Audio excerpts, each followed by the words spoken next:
to I Could Relate, where real conversations meet personal growth and healthy connection in modern life. Hai Mbak Prita. Hai Mbak Thank Sam. you udah datang. Apa kabar Mbak? Ya gini-gini aja. Mau dibilang baik ya, dar-der-dor ya. Jadi Iya sih. gini-ginilah. 2025 gimana? Aduh, pertanyaan pembukanya. Ya masih juggling, masih berusaha memenuhi apa yang udah dibikin. Masih berusaha merawat anak-anak yang masih kecil-kecil. Jadi ya gitu deh. Kalau psikolog gitu ya jawabannya jujur gitu. Habis mau gimana kayak, 2025 aku lalui dengan sangat baik, nggak juga.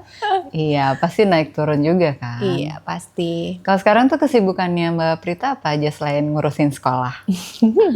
Jadi ada sekolah anak, ada sekolah orang tua nih ya. Kalau aku yang buat parentsnya ini namanya Good Enough Parents. Jadi ini kita masih aktif, ada kelas edukasi buat orang tua, terus ada kita bikin e-book, terus kita launching juga children's book gitu ya, buku story buat anak-anak.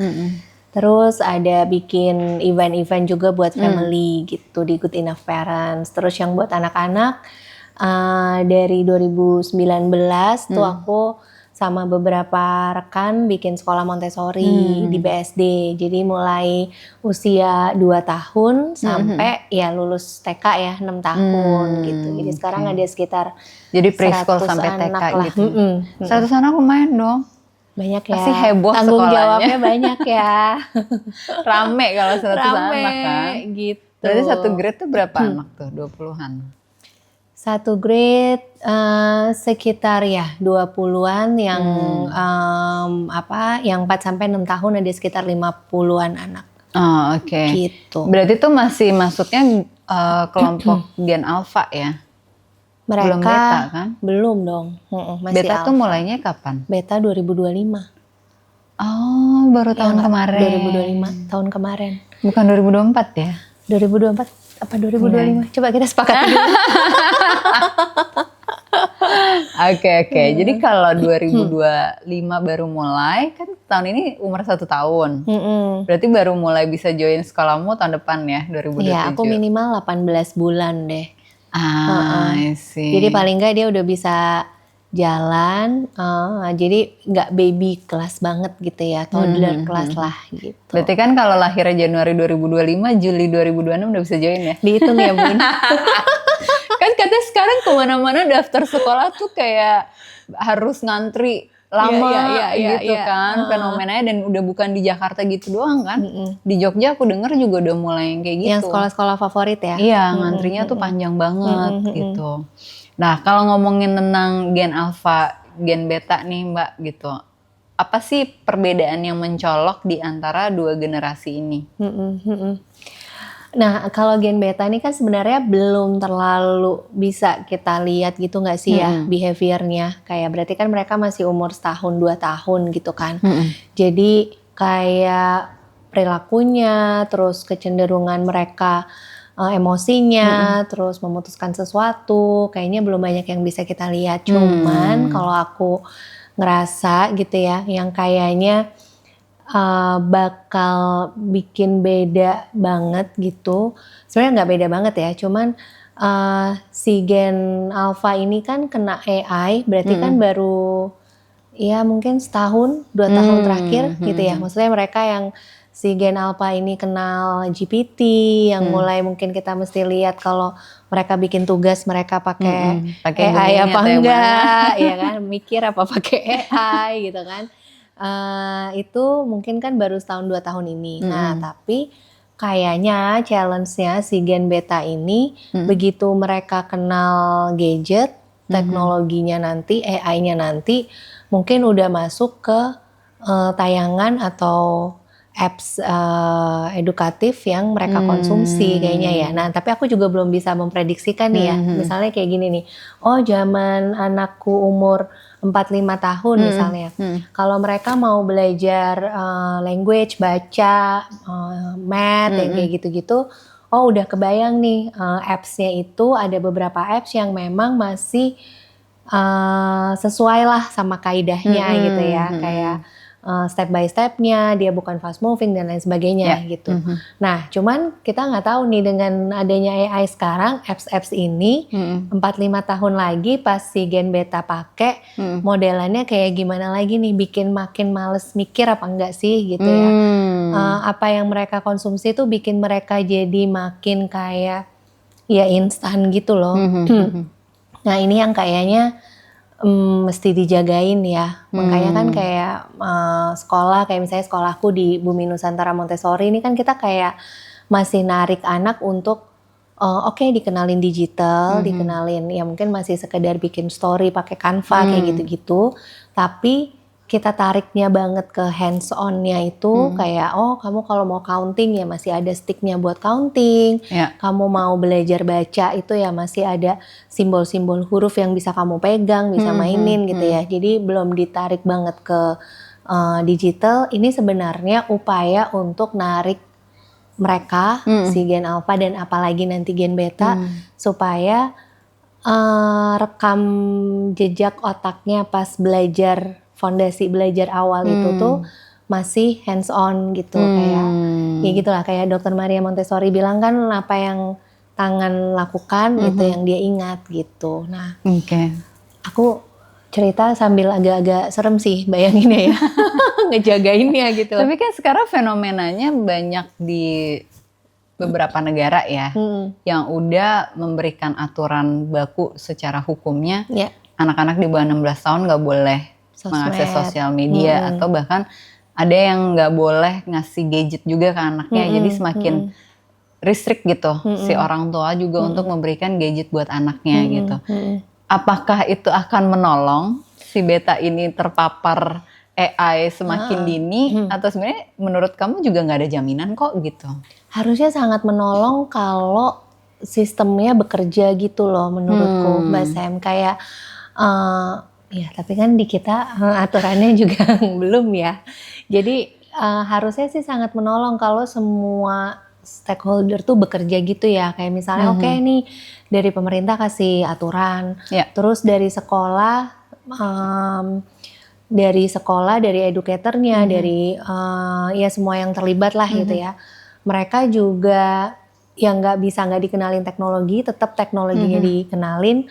Tapi sesimpel gini deh, kalau misalnya peraturan, kalau misalnya ke sekolah itu handphonenya dikumpulin sampai jam pulang misalnya kayak gitu. Itu kan nggak semua sekolah menerapkan itu. Kadang pas recess atau lunch break boleh ambil, terus mereka tuker-tukeran apalah gitu ya. Nah itu. Terus yang berikutnya orang tua itu juga mesti punya kayak misalnya gini, kalau di aku tuh kita pakai Google Family Link misalnya gitu ya. Jadi kan kita, suamiku sih biasanya ngeset kan kayak, oh oke, masing-masing device cuman punya limit kayak sejam misalnya gitu. Terus di masing-masing device yang nggak bisa diakses apa gitu ya. Aku membatasi kayak YouTube tuh dia nggak bisa akses tuh dari device dia cuman bisa akses dari TV gede kan, jadi semua kita yang lewat tuh bisa lihat gitu dia nonton apa. Tapi di gadget yang dia pegang banget tuh nggak bisa misalnya kayak gitu. Terus notif dia, ini bergantung ya kebijakan masing-masing parent. Cuman karena anakku tuh yang gede masih 10 tahun, jadi masih bisa nih privasinya aku masuk dikit gitu. Jadi chat-chat dia yang kaitannya sama di Google tuh kaitannya sama dia games online gitu ya, ada itu tuh masuk notifikasinya ke email aku juga gitu ya. Jadi masih bisa ada parental controlnya gitu kan. Parental controlnya masih masuk ya, termasuk kalau dia nonton misalnya kayak di Netflix kayak gitu kita masih bisa set kan. Nah ya kayak gitu. Nah kalau itu semua jalan menurutku mereka akan pintar karena bantuan teknologi tapi nggak dimanfaatkan sama teknologi gitu loh.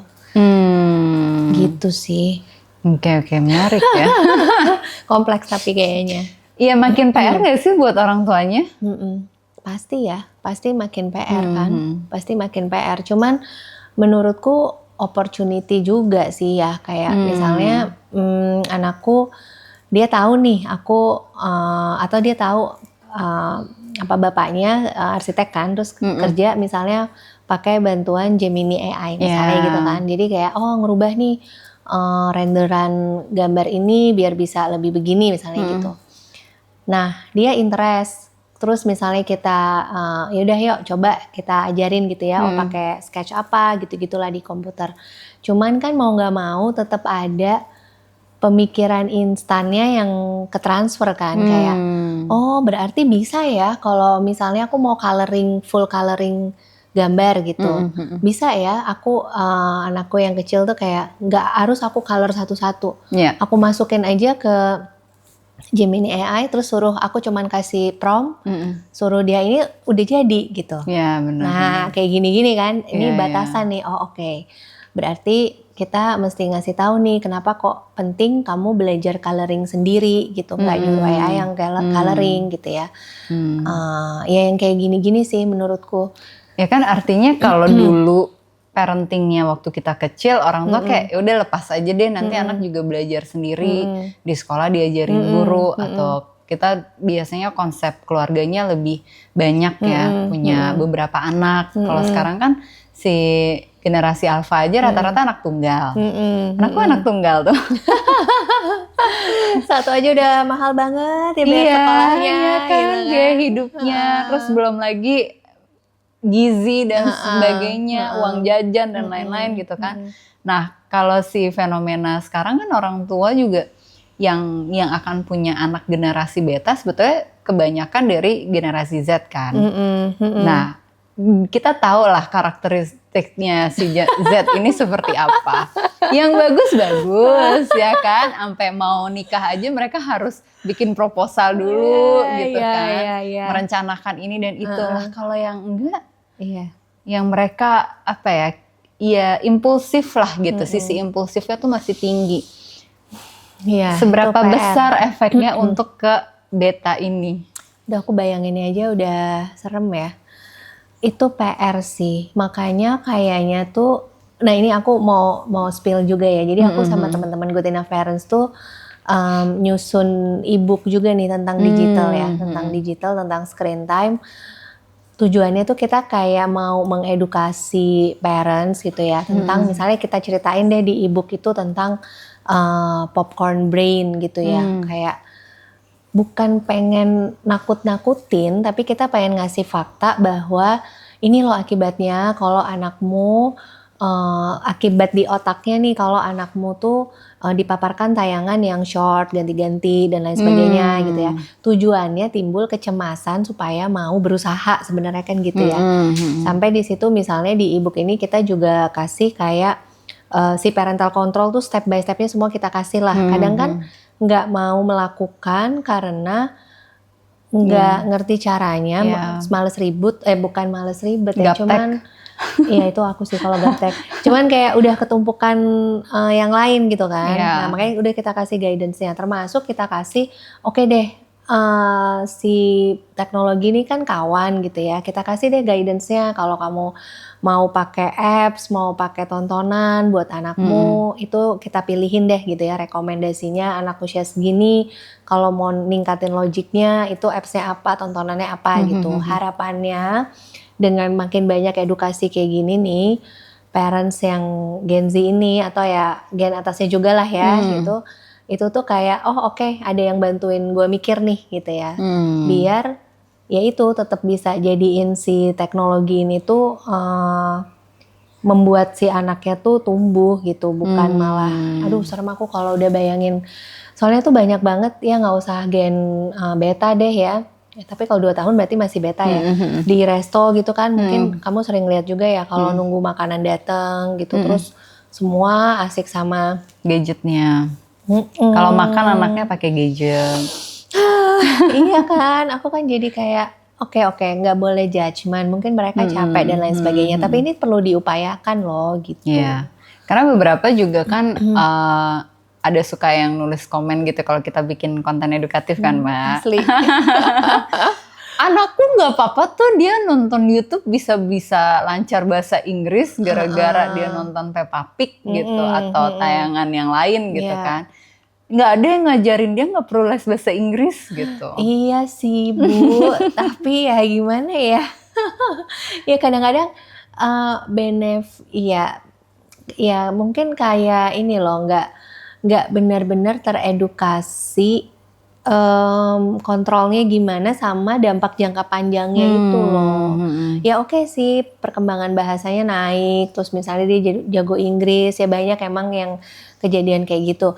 Tapi kosakata bahasa Indonesia nggak berkembang. Lah itu dia. Terus kemampuan dia sosialnya gimana, Ya. kemampuan empatinya gimana.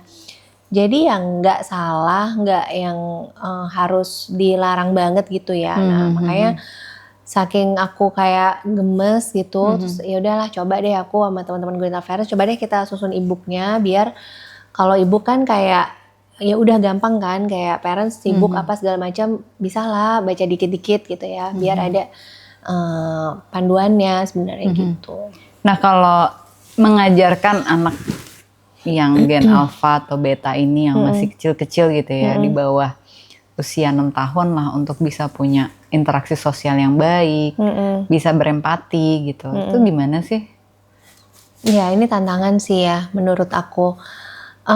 Nah tapi menariknya sebenarnya kemampuan empati ini mungkin berhubungan dengan ini ya pilihan pola asuh orang tuanya kan pasti. Cuman kemampuan empati ini itu oke, dia dipengaruhi sama teknologi, tapi seharusnya ini sesuatu yang sekarang orang tua tuh punya banyak resource-nya untuk bisa mengembangkan itu di anak gitu ya. Nah contoh misalnya gini, makin banyak dibanding zaman kita dulu gitu kan, sekarang tuh makin banyak buku-buku anak yang ngajarin tentang emosi. Dia itu udah banyak banget lah, semua versi ada gitu ya. Mau itu bentuknya buku, mau itu bentuknya digital poster lah, boneka lah, apa segala macam. Nah, cuma itu kan semua tools sebenarnya kan yang oke, harus bisa dimanfaatin. Cuman menurutku yang paling utama itu sebenarnya role model dari si orang tuanya gitu. Ya ini mungkin teman-teman kan pasti udah ini ya bahwa children see, children do misalnya itu udah sesuatu yang udah hatam deh Mbak Prita gitu ya. Nah cuman si empati ini balik lagi tadi dari orang tua yang Gen Z ini, ya kita bukan mau judgement atau gimana gitu ya, cuman menunjukkan contoh berempati ini tuh mesti benar-benar merasuk sampai anak itu merasa itu value keluarganya. Paling sederhana deh misalnya. Kalau misalnya ada di depan rumah kita yang petugas yang suka nyapu ini gitu ya, bersihin jalan misalnya kayak gitu. Nah, sesimpel kayak kita nanya ke anak, menurutmu ibu itu akan lebih susah bersihinnya kalau musim hujan atau pas lagi panas berdebu misalnya. Nah, pertanyaan-pertanyaan, jadi nggak harus yang dia ngumpulin sesuatu buat dikasih ke orang lain gitu ya. Ini kan ya itu bagus gitu. Cuman itu mungkin kejadiannya kan setahun cuman pas lebaran atau pas hari raya gitu ya. Nah, tapi pertanyaan pancingan tiap hari gini loh yang membuat anak terus berpikir, oh ibu itu pegang sapu, oh kalau habis hujan daunnya begini, oh kayaknya begini deh misalnya kayak gitu ya. Nah, pertanyaan-pertanyaan kayak gini sih yang menurutku tuh perlu diresapi sama orang tua sebagai nggak perlu sesuatu yang heboh gitu ya, nggak perlu yang sampai sering-sering ke panti misalnya ya meskipun itu bagus gitu, tapi dari daily life itu loh kita tuh bisa numbuhin empati di anak-anak gitu. Gitu. Ya kan kalau kita dulu aja penasaran gitu ya, ini anak gimana sih supaya nggak mukul gitu. Kalau sekarang kan kayak malah seneng gitu dibecandain, dibikin konten. Aduh itu dia. Kok bisa ya? Kok bisa kepikiran kayak gitu. Iya. Nah itu makanya kayaknya mulai dari orang tua itu yang mesti ngedefine value-nya gitu ya. Dan gimana cara bikin anaknya tuh gampang menurutku, tapi orang tuanya yang mesti punya value respect to others, terus kayak orang tuanya mesti bener-bener respect ke anaknya.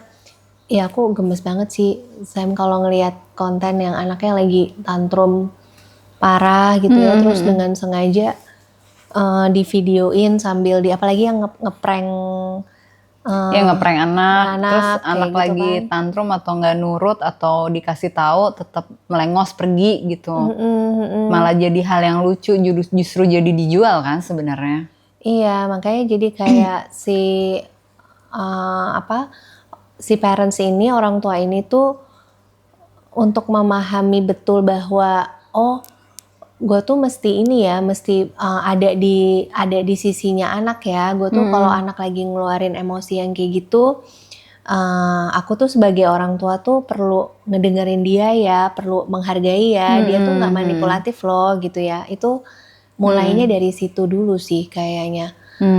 Jadi ya gitu menurutku ya. Baru nanti kembangannya mau pakai tools-tools yang lain buat ngajarin empati itu nggak apa-apa. Tapi orang tuanya mesti punya value yang benar. Sampai aku tuh kadang mikir gini ya kalau ke anak-anak, sampai gimana caranya aku sama semua nih yang ada dalam satu rumah ya, aku bapaknya terus mbaknya gitu ya, itu tuh kurang lebih punya value yang sama sehingga tercermin di anak-anak. Terus kalau dia keluar rumah terus dia ngerasain yang nggak sesuai sama value kita, bisa ada rasa bahwa ini salah deh kayaknya, harusnya nggak gini deh kayaknya. Contoh misalnya ya, ini anakku sendiri yang bilang nih, kayak misalnya dia bilang, "Mah, tadi ada," misalnya di tempat les, bukan di sekolah gitu ya, di tempat les ada mbak yang nyuruh anaknya untuk cepet-cepet mandi ganti baju habis renang misalnya gitu ya. Terus tapi dia ngomongnya gini, "Nanti aku tinggal loh kalau nggak cepet mandinya, nanti mbak tinggal ya, nanti mbak nggak mau lagi anterin kamu renang." Kan nggak boleh ya mah ngancem kayak gitu. Nah dari situ berarti aku udah lumayan tenang ya. Oh berarti value yang berusaha kami transfer di rumah nih, bahwa boleh marah tapi nggak boleh ngancem. Boleh marah tapi nggak boleh yang bentak-bentak sampai kayak gitu. Berarti udah ketanam nih di dia nih. Dan dia berarti udah bisa ngerasain empati. Kasihan banget nih gue ngeliat anak kecil ini gitu ya, diginiin ya sama mbaknya gitu. Nah itu sih yang menurut aku PR terbesar kita sebagai orang tua gitu ya, kayak nanemin value ke anak yang tandanya apa sih value ini udah ketanam apa belum. Kalau dia di luar, dia udah ada sinyal nih di dia nih, ini kayaknya nggak bener deh kayak gini gitu. Itu sih kayaknya, tapi perjuangan sih emang. Iyalah. Kan selalu orang tua mengeluh ya gitu, maksudnya harus banget ketika mereka nggak tahu harus ngapain terus diajarin gitu kan. Ini loh step by stepnya kayak gini gitu. Kok jadi ngomongnya panjang? Iya benar. Kok jadi harus ngejelasin gitu? Atau enggak kenapa nggak sekolahnya aja? Guru-gurunya yang ngomongin gitu kan. Jadi kayak tugas yang sangat besar dan berat gitu loh untuk mereka mau ngajarin tadi interaksi sosial, empati. Susah banget sih Mbak Sam harus ngomong ke anak kayak gitu di komen gitu ya di kontennya. Kalau enggak kan kayak diajarin nih kalimat asertifnya panjang amat. Iya kan. Mbak Sam Nggak ada yang lebih singkat. Anaknya udah gede gitu ya kadang ya. Anak saya masih kecil-kecil gitu ya. Ada aja emang sih. mereka dengerin gitu kan. Iya kayak ya udah Bu kami paham ya emang repot gitu ya. Iya. Cuman ya gitu sebenarnya kan yang kita upayakan lewat konten lah, lewat apa gitu kan sebenarnya kita mau ngomong bahwa tahu repot, kita juga ngerasain gitu ya. Tapi ya seenggaknya pelan-pelan lah, nggak apa-apa, nggak usah langsung sempurna gitu ya. Seenggaknya dan jangan sampai karena kesusahan yang kamu nggak mau lakukan, terus kamu nyalahin anakmu gitu loh. Itu kan yang aku kayak gemes banget ya. Terus jadinya kayak ngerasa anakku nih yang susah diatur, anakku nih yang begini, anakku yang begini gitu kan. Itu kayak ya udahlah, nggak apa-apa. Jangan menyerah untuk membuat konten. Pokoknya ya itu buat kita, jangan menyerah buat orang tuanya. Buat orang tua Bu, pelan-pelan, Pak, pelan-pelan gitu ya. Kayak nggak apa-apa. Tanda yang penting tuh kayak kita tuh tahu ibarat kayak kereta gitu ya, kita tuh tahu tracknya yang mana yang benar gitu. Masalah nanti masih belok-belok belum sesuai track, paling nggak kalau kita tahu dan kita nggak denial, ya kan, paling nggak ada hati nurani kita yang akan bilang, yang sesuai track tuh kalau ngomong sama anak jangan ngancem, kalaupun ngancem jangan sering-sering lah gitu ya, sekali 2 kali kelepasan ya udah. Tapi paling nggak ada ya itu hati nurani kita, sinyal kita yang akan bilang gitu kan, kasihan lo anaknya digituin. Nah tapi kalau kitanya udah denial sama segala macam ilmu kita denial, nanti nggak ada yang nggak ada suara itu loh dalam diri kita gitu ya. Yang ada pas kita kelepasan marah, suaranya malah ya udahlah emang anak ini perlunya dimarahin, kalau nggak dimarahin dia nggak nurut. Nah itu yang bahaya. Jadinya pengkondisiannya gitu terus. Berprogres aja pelan-pelan gitu. Kita mah juga belum sempurna ya, sampai ya aku sih masih banyak ya salahnya ya. Gitu. Ya, kayaknya kita selalu punya pandangan mungkin sebagai psikolog ya Mbak ya. Kayaknya gue masih kurang nih gitu. Tapi kalau kita membandingkan dengan orang tua yang tidak berprofesi sebagai psikolog, dengar ceritanya mereka, kayak kalau nggak mau sih berproses gitu. Kadang gemes ya. Jadi gemes juga kan gitu. Kita harus meletting go keinginan untuk orang lain berubah kayaknya. Ini jadi curhat berdua. Itu karena itu yang dirasakan ibu-ibu kan. Iya benar. Mereka yang datang ke psikolog, ke dokter, ikut parenting class atau webinar, suaminya kayak diem lempeng aja gitu, nggak mau terlibat gitu. Itu kan jadi menguras emosi dan energinya mereka juga kan Mbak. Pasti. Jadi kalau kita ngomongin gitu ya si generasi alfa, beta, oke lah alfa kita udah tahu banget gitu ya. Si beta kita masih ngeraba-raba, tapi basicnya kan sebenarnya ke parentingnya juga gitu kan. Nah sebagai orang tua katanya harus begini, harus begitu gitu kan. Ngisi tangki cinta anak lah dengan ini dan itu gitu kan. Kalau menurut Mbak Prita tuh gimana sih gitu, maksudnya apa ya yang benar-benar harus diperhatikan orang tua untuk mereka juga mengisi tangki cinta tapi nggak kelebihan. Jadi anak juga tetap mau kooperatif. Karena yang aku lihat sih fenomenanya banyak juga orang tua yang inner child-nya terluka, sekarang punya anak jadi manjain anak berkali-kali lipat, jadi nggak melatih skill itu gitu. Ini tuh aku ngebayanginnya tuh kayak seni gitu ya sebenarnya. Mungkin aku cerita dari pengalaman aku sendiri aja lah ya. Kalau teori kan kayaknya udah banyak lah gitu beredar gitu ya. Yang pertama tuh aku kayak ngerasa bener sih, mungkin bukan cuman tangki cinta diri sendiri sebenarnya, cuman kayak menjaga si well-being kita sebagai parents itu tuh menurut aku fondasinya gitu. Terlepas dari, aku kurang setuju kalau ada orang yang bilang, oh lu harus beres dulu sebagai orang dewasa gitu, baru lo bisa jadi orang tua. Nggak bisa, sampai kapan juga kita nggak beres-beres gitu menurut aku ya. Cuman perjalanan membereskan diri itu perlu dilakukan kayak beriringan sama kita membersamai anak gitu kan. Kayak contohnya deh, misalnya aku ketika anakku udah mau udah mau preteens gini gitu ya, baru nih kayak berasa gitu ya. Dulu pas dia masih kecil nggak berasa, tapi pas mau preteens baru berasa. Gila, masa kalau orang ngeliat aku kan seperti wanita baik-baik gitu ya. Cuman ibu peri kamu mah. Cuman sebenarnya tidak gitu ya. Aku melalui masa remajaku tuh naik turun banget. Coba sebutkan semua list kenakalan remaja gitu ya. Kayaknya aku tuh pernah lah ada nyicipin dikit-dikit gitu ya. Jadi baru dikit kan? Baru dikit ya. Kalau ya ada yang dikit, ada yang setengah banyak, ada yang banyak gitu kan. Nah tapi poinnya sama-sama kayak pas aku bawain kelas buat yang preteens dan teenager gitu ya.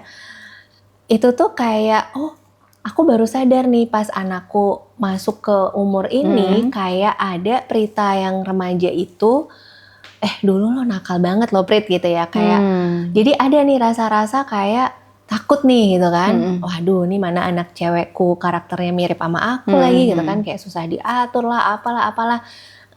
Aku nggak yang sebel sama anak, nggak gitu ya, malah kayak oh ya oke nih karakternya kayaknya dia strong will nih gitu, nggak gampang digangguin cowok gitu kan.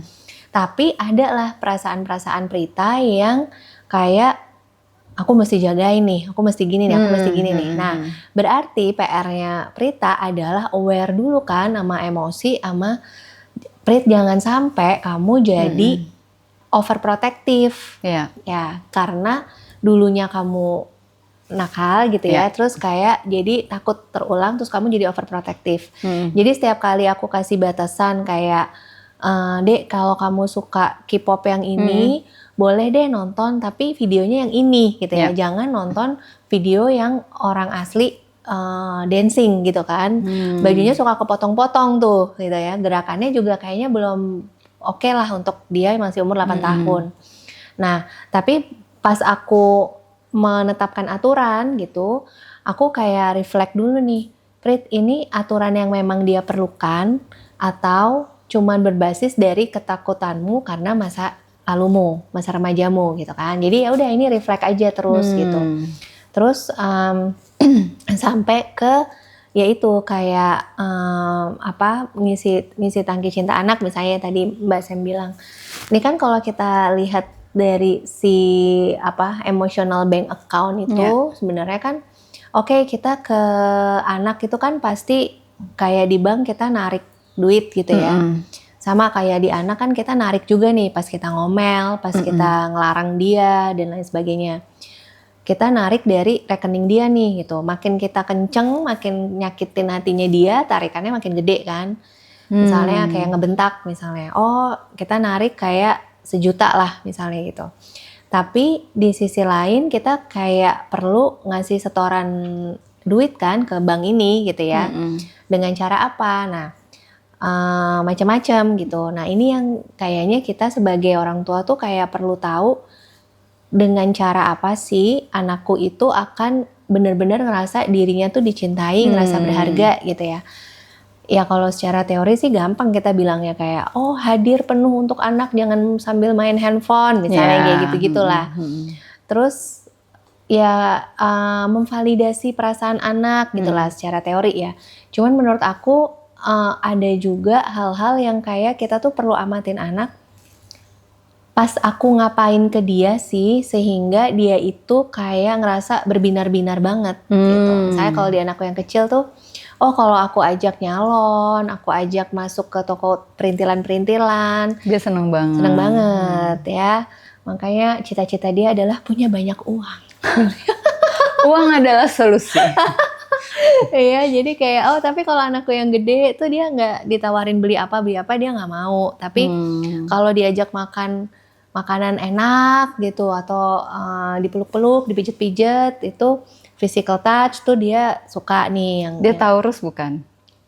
Duh, kita nggak hafal ini lagi ya. Selingan Mbak, lanjut Mbak. Iya gitu, jadi ya kita kayak ngelihat gitu, kita kayak ngelihat pas kita ngapain sih, dan kalau anaknya udah cukup gede kayaknya nggak apa-apa ditanya aja gitu ya. Kayak aku nanya ke mereka, kalian tuh paling nggak seneng kalau mama ngapain sih gitu. Terus anakku bilang kalau mama marah. Iya tapi dia spesifik banget Mbak jawabnya, kalau kita lagi di bawah terus mama marah dari atas. Oh, maunya disamperin gitu. Berasa serem dan deg-degan gitu karena kedengeran suaranya doang gitu kali ya.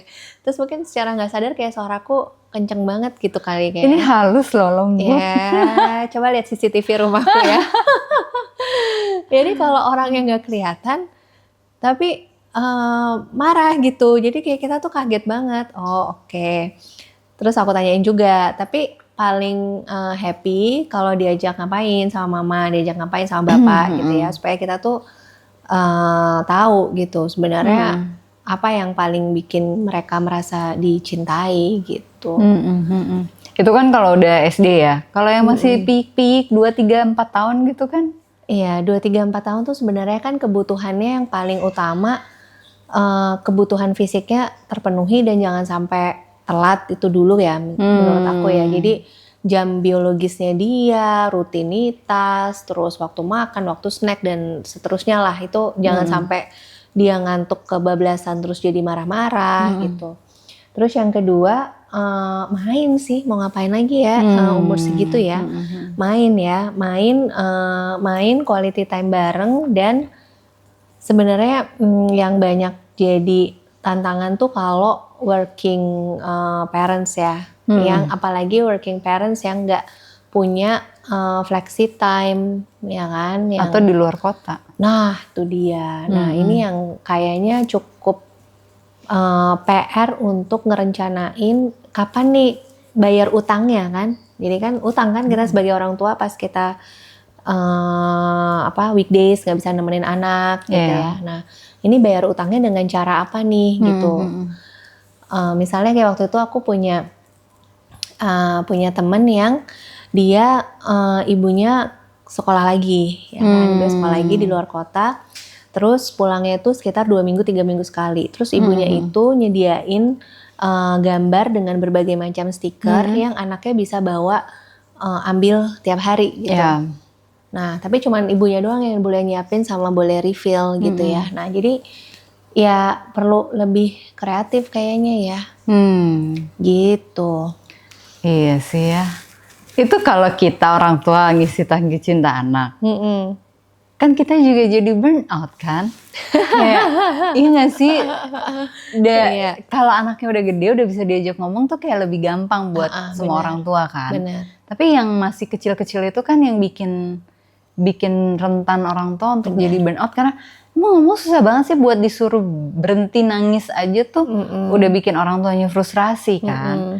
Jadi sebenarnya kalau dari istilah parentification aja nggak boleh kan anak ngasih ke atas. Harus dari atas orang tua yang selalu ngasih ke anak.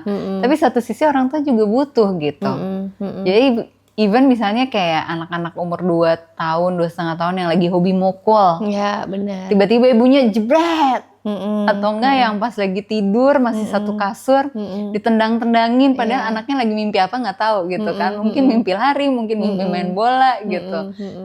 Tapi kan badan pas kita bangun aja udah berasa, aduh rontok banget nih gitu. Belum lagi dengan segala problematika rumah tangga, overthinking gitu-gitu kan. Di fase itu ya, aku sih masih inget banget. Maksudnya waktu anak Fase berdarah-darah itu ya. Iya karena aku sambil kuliah kan gitu. Anakku umur 2-4 tahun tuh pas aku lagi profesi. Oh iya. Luar biasa. Iya, jadi malamnya berasa harus memberikan segalanya buat anak, pagi siangnya harus kuliah kan.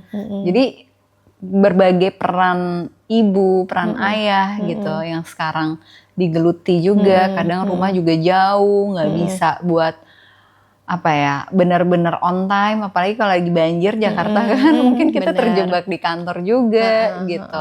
Jadi benar-benar kayak dinamikanya kan nggak selalu bisa ideal tuh setiap hari kan Mbak. Jadi orang tua tuh mesti gimana juga supaya mereka tetap merasakan ada tangki cinta yang selalu bertumbuh, bertambah di dalam dirinya mereka walaupun tiap hari mungkin minus saldonya ya. Iya, kebayang sih. Ini tuh aku ngerasa ya dulu aku pas anak-anak umur segitu juga gitu. Dan kebanyakan kalau aku tanya ke klien juga yang belum tahu jawabannya adalah apa sih resource yang paling bisa bikin tangki cintamu itu penuh. Nah kayaknya pertanyaan itu mesti bisa dapat dulu jawabannya terlepas dari waktunya ada apa enggak dulu. Tapi kadang ditanya gitu juga belum tahu jawabannya. Nah gimana cara cari taunya gitu ya. Sebenarnya bisa macam-macam ya, tanpa harus Mbak aku tuh gimana sih, apakah aku tuh akan ke recharge kalau aku olahraga bareng temen kah, atau aku ngobrol kah, atau aku justru menyendiri mandi air hangat dan lain sebagainya gitu ya. Ya memang bisa dieksplor terus kayak kita rating gitu kali ya, kayak seberapa ini tuh yang aku butuhkan apa yang aku cuman inginkan sih. Kadang orang tua kayak ngerasa ngisi tangki cinta dengan maraton drakor misalnya gitu ya. Atau scrolling sosmed gitu. Nah tapi ternyata setelah itu cuma diinginkan gitu. Tapi setelah itu dampaknya malah nggak bagus nih, malah makin insecure, malah makin overthinking, terus fatigue gitu kan, kurang tidur kayak gitu. Oke, berarti itu hanya yang diinginkan tapi bukan sesuatu yang kamu butuhkan untuk mengisi tangki cintamu. Long term apa enggak gitu. Tapi misalnya kayak, oh dia olahraga misalnya. Oh oke deh, paling enggak siap selipin 20-30 menit atau 15 menit deh gitu ya. Dan enggak harus tiap hari lah misalnya. Mampunya seberapa gitu. Nah sebenarnya kan kalau olahraga udah terbukti bikin hormon macam-macam yang bagus kan di kita. Nah terus dirasa-rasa lagi, oh ternyata olahraga yang nggak harus ketemu orang, nggak harus ngobrol, efektif 20 menit kelar misalnya gitu ya. Ada yang suka guided, ada yang suka nggak pakai coach lah, apalah segala macam gitu. Nah itu kan perlu diselami gitu.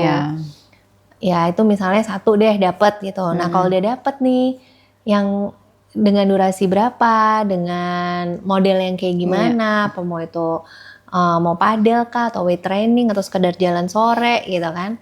Kalau udah dapet baru deh kita komit dalam 1 minggu paling enggak minimal ada 2-3 kali deh kita selipin untuk merecharge yang minus tadi gitu ya. Pertama fisik, terus yang kedua kalau dari emosi dan lain-lain konseling, makanya ke psikolog ya, bukan yang kita promosi, cuman itu ngebantu kita untuk mengunyah dan mencerna emosi dan pikiran kita yang mungkin nggak semua orang bisa pahami gitu ya. Aku aja yang psikolog masih konseling sama psikolog gitu kan ya, supaya bisa ke maintain ya, cuman frekuensi disesuaikan lagi masing-masing gitu. Nah supaya kita punya ininya kan, punya nggak harus nunggu kebakaran untuk cari pertolongan gitu. Ya itu emosi, pikiran gitu. Terus satu lagi kalau Erik Erikson bilang kan sebenarnya umur-umur kita ini butuh intimacy ya.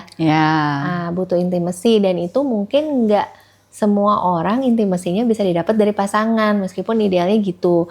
Cuman kan ada yang, aduh aku kalau cerita sama suamiku bukannya membangun intimasi malah bikin emosi gitu kan. Respon dia malah nggak menyenangkan lah, apa segala macam, diam gitu ya. Jadi ya si connection intimasi ini tetap perlu ada. Misalnya ada sahabat kita, sahabat zaman kuliah dulu misalnya yang masih bisa nyambung sampai sekarang, atau komunitas yang nggak usah kenal deep banget deh, tapi obrolannya tuh kita kayak punya tantangan yang sama gitu ya. Jadi ngobrol yang punya tantangan yang sama, ibu-ibu sekolah misalnya gitu ya. Nah tapi tetap perlu ada connection nih, terlepas dari introvert extrovert, semua orang butuh connection gitu, cuman ya mungkin beda aja caranya gitu. Gitu. Ya tapi caranya beda dan tiap orang pasti beda-beda ya. Iya pasti. Ya kan misalnya ada yang sukanya kalau lagi capek banget ngelamun sambil makan es krim. Ada yang sukanya kalau capek banget tidur. Ya tidur tuh ya enak sih, kayaknya udah lama ya nggak tidur. Ayo Mbak Prita boleh tidur. Tapi kan peran menjadi orang tua itu kadang yang aku lihat justru membuat pasangan tuh jadi orang yang berbeda loh. Justru mereka karena mungkin salah satu faktornya terlalu bertanggung jawab ya. Jadi jaim gak sih jadi orang dewasa? Iya. Jadinya punya ekspektasi, oh anak itu harus begini sesuai level dewasanya kita. Padahal waktu kita jadi anak pun kita perilakunya kayak anak kita. Lebih parah kayaknya. Iya. Terus udah gitu apa yang kita perlu sampaikan juga gitu ke diri kita lupa. Karena kita udah dengan sibuk banget gitu duniawi, harus bayar utang, KPR dan lain sebagainya mungkin. Benar. Terus ya aku ngeliat banyak banget gitu yang akhirnya jadi membuat mereka kayak ya udah deh gitu. Jadi ya udah deh menyingkirkan si emosinya, fokusnya hanya pada penyelesaian masalah-masalah yang ada di depan mereka. Dan itu numpuk terus nanti pas meledaknya dengan cara-cara yang nyakitin orang gitu kan ya, karena di repress itu. Karena kayaknya kita dulu nggak angkatan kita, generasi kita. Angkatan berapa sih? Seangkatan lah kita ya. Generasi kita. Kalau kamu lebih muda aku mau. Sayangnya enggak. Generasi kita kayaknya enggak dibekali cara menyadari sama mengelola emosi. Itu kan kayak baru-baru ini aja dengan pas generasi kita SMP, SMA. Kamu dulu di sekolah ada guru BK nggak sih, Mbak? Ada. Tapi kan guru BK buat manggilin kalau kita bandel. Oh, kalau di sekolah aku nggak. Jadi emang ada mata pelajarannya. Si guru BK itu harus masuk ke kelas. Terus dia ngasih worksheet kayak kita ngasih klien worksheet gitu. Oh, mahal ya pasti sekolahmu ya. Favorit sih, tapi nggak mahal. Cuma susah aja masuknya. Iya. Ada kayak gitu, terus udah gitu, itu waktu aku kayak SMP deh, SMA emang nggak ada, karena harus aku sekolah di negeri kan, gitu. Cuman pas SMP itu aku melihat gitu, merasakan, terus kayak tiba-tiba kita dikumpulin satu angkatan bareng, rame-rame gitu, ada activationnya lah gitu untuk guyup atau apapun itu gitu, yang mungkin kaitannya lebih ke interaksi sosial juga gitu ya. Yang sekarang aku nggak tahu nih, kalau yang aku amati dari sekolah-sekolah gitu ya, beberapa nih gitu yang aku tahu-tahu aja, itu jarang banget justru kayak apa ya, kegiatan yang bisa memacu si anak-anak jadi berinteraksi sosial itu kurang. Terus jadi gampang baperan gak sih, Mbak? Maksudnya kalau waktu dulu kita ledek-ledekan sama temen kan wajar ya. Kalau sekarang tuh dikit-dikit, ih kamu bully gitu. Itu side effect dari mereka dikasih edukasi tentang bully, tentang body shaming, kayaknya gitu ya. Side effectnya jadi mereka aware banget sama omongan orang ke dia gitu ya. Cuma iya sih, aku ngerasa gini, kayaknya mungkin kalau dari pola asuh antar generasi kayaknya ya. Aku ngerasa kayaknya balik ke yang gimana kita ngelola emosi tadi. Aku ngerasa sebenarnya PR utama di orang tua, apapun deh generasinya gitu ya, itu tuh kemampuan mereka untuk menyadari dan meregulasi emosi. Tapi definisinya tuh bukan cuman gini loh, bukan cuman sabar, nggak marah gitu, tapi benar-benar fully aware dengan tubuhnya, psikisnya saat ini gitu. Oh, gue capek, gue lagi nggak bisa banget nih main lucu-lucuan sama anak gitu ya, kayak udahlah nggak usah dipaksain main lucu-lucuan, bacain buku aja terus peluk-peluk tidur misalnya. Jadi benar-benar aware dengan fisikku ngomong apa ke aku, pikiranku ngomong apa ke aku, emosiku ngomong apa ke aku gitu. Tapi katanya gitu, kalau udah sibuk dengan sendiri malah jadinya pelan dan lambat mengeksekusi apapun yang harusnya itu jadwal buat anak kan. Iya, nah itu makanya kemampuan kita untuk itu sebenarnya menurutku itu yang perlu kayak diasah terus gitu, biar kaitannya sama pola asuh ya. Aku sebenarnya kurang sepakat dengan istilah gentle parenting gitu ya, karena takutnya sebenarnya isinya oke ya. Tapi takutnya disalahartikan sebagai jadi orang tua tuh harus gentle terus, lembut terus nanti bikin anak nggak kuat kayak gitu-gitu. Nah, tapi mungkin pola asuhnya kalau yang aku biasa ini ya, iniin ke orang tua tuh baik dan tegas secara bersamaan gitu kan ya, pengennya kan kind and firm at the same time. Nah, supaya bisa kind and firm itu modalitasnya kan di kita gitu, seberapa kita mampu untuk oke, ini gue marah banget nih, kayaknya nggak bisa deh ngevalidasi emosi anak. Kayaknya emosinya udah sampai sini nih. Ini kalau aku ngomong pasti kata-kata yang keluar dari mulutku, ini aku sedang menceritakan diriku sendiri ya. Kata-kata yang keluar dari mulutku pasti nyakitin nih gitu. Nah, itu kan kemampuan kita menyadari emosi, kayak udah Prit, lu mending diem gitu. Itu udah regulasi emosi ya. Iya kan, mending diem, jangan ngomong gitu kan. Ntar kalau ngomong malah sarkas jadinya gitu. Tahan dulu, keluar dulu, minum dulu, apa dulu, ngopi dulu gitu ya, bentaran baru ingetin lagi ke anaknya gitu. Nah tapi balik lagi, kemampuan untuk meregulasi emosi ini menurutku nggak bisa yang ya udahlah tunggu waktu aja, ntar juga aku pinter-pinter sendiri, nggak bisa. Makanya kenapa teman-teman tuh perlu berproses, perlu belajar journaling, perlu belajar breathing, ya dan lain sebagainya lah yang biasanya psikolog-psikolog sampaikan gitu ya. Tapi ya semua itu emang goalsnya tuh untuk kita dulu gitu. Jadi ini tuh parenting yang berbasis apa? Kalau bukan gentle parenting? Berbasis cita dan tuntutan. Iya, sebenarnya yang aku pelajari itu sebenarnya kan positif disiplin ya, Mbak Sam ya, positif disiplin. Nah, makanya kenapa kok aku suka di positif disiplin dan core-nya kan kind and firm gitu. Karena aku meskipun kelihatannya lemah lembut, aku tuh sangat firm sebenarnya. Banyak banget aturan di rumahku dan aku tuh tipe mama yang kayak gemes kalau misalnya nggak sesuai sama apa yang udah kita sepakati gitu ya. Jadi sama sekali bukan tipe mama yang kayak aduh nggak tega nih sama anak. Aku tega banget sama anak gitu ya.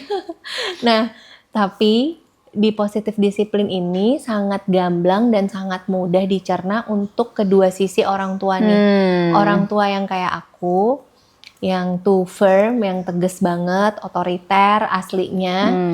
Di positif disiplin kan bilangnya kind and firm. Kamu yang tegas, kamu yang otoriter.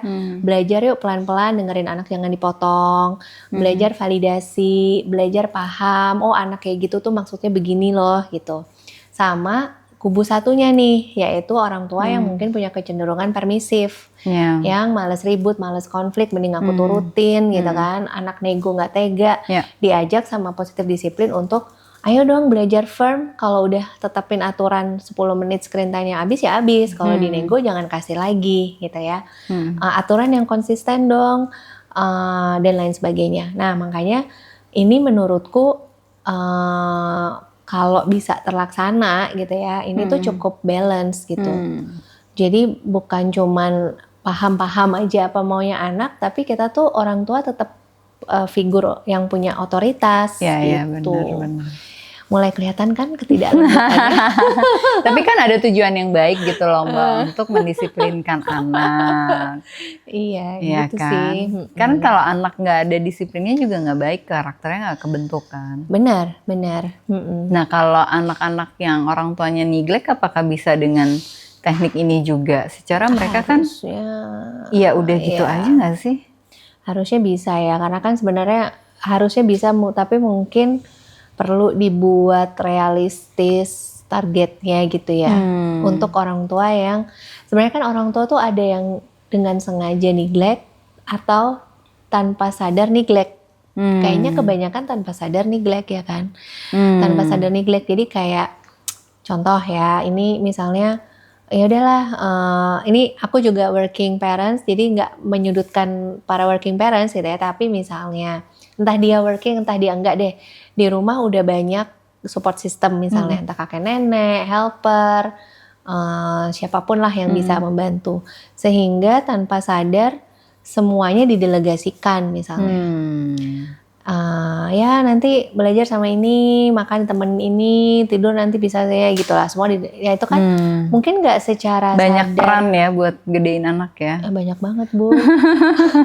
Dia kan mungkin nggak secara sadar neglect kan, cuman yang diterima sama anak bukan mamaku nih, bukan papaku nih yang ngurusin gitu ya, meskipun mungkin dia arrange semuanya gitu. Nah untuk teman-teman yang mungkin kenal, mungkin bukan kita gitu ya, tapi kenal orang tua yang seperti ini gitu, ya mungkin yang perlu mereka lakukan belum dulu mikirin kind and firm-nya gitu ya, tapi mikirin dulu apa sih sebenarnya anakku nih udah merasa kehadiranku belum, anakku udah merasa dicintai belum, mungkin di situnya dulu kayaknya gitu.